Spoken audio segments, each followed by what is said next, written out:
but the process of trying will train our minds to think much more critically about the world.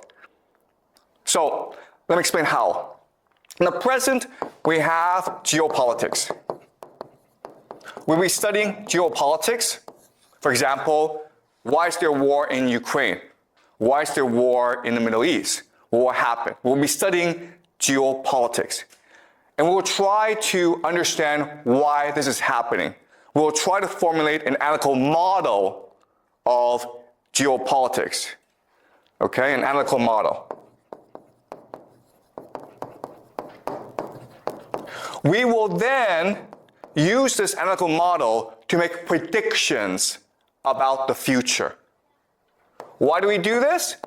Because these predictions will tell us if our analytical model is correct or not. Okay, does that make sense? It's no different from artificial intelligence. How do you know if your artificial intelligence, the model is correct or not? Well, you test it against reality. Okay? There's no difference between that artificial intelligence system and what we're trying to do here. And why are we doing this? Because if we're able to have an analytical model that makes correct predictions, then we can take all this and go back and analyze the past to reveal the secret history of the world. That is a project we are undertaking this semester to discover for ourselves the secret history of humanity. Because you may not know this, but all the history that you learn in school, all that history that you think you know, it is false. Okay? The history that you know, the history that you believe, it is a system implanted into your brains by powerful people. Okay? So the real question that we're looking at this semester is really, how does power work? Because if we can figure this out, then you will achieve liberation. You will achieve freedom. You understand how you're being manipulated by others, and therefore you'll be free.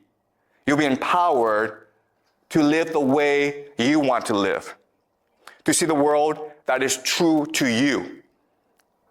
So let me give you 3 concrete examples of how power works.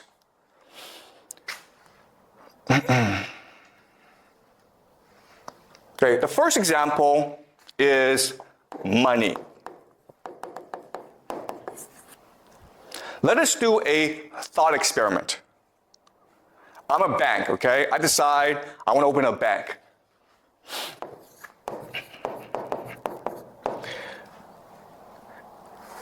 And now you're allowed to put money in the bank, okay? So all of you get together and you put $5 million in the bank. Now $5 million. Now, why do you put $5 million into my bank? Because I promise you 1% interest, right? 1% interest. That's a really good deal. But now, because I owe you some money, right? I owe you 1% interest. I now need to go make money for myself. So I have a friend who's building a restaurant, and he says, I need $5 million to build a restaurant. And after a year, I will pay you back 10% interest. Okay? 10% interest. And so I make a 9% profit, and I can use that to pay my employees, to pay myself a salary, to build a new building, okay? So now I want you to think about this. I'm the bank, I got $5 million in deposit money, then I gave out a $5 million loan. Today, how much money is in the bank?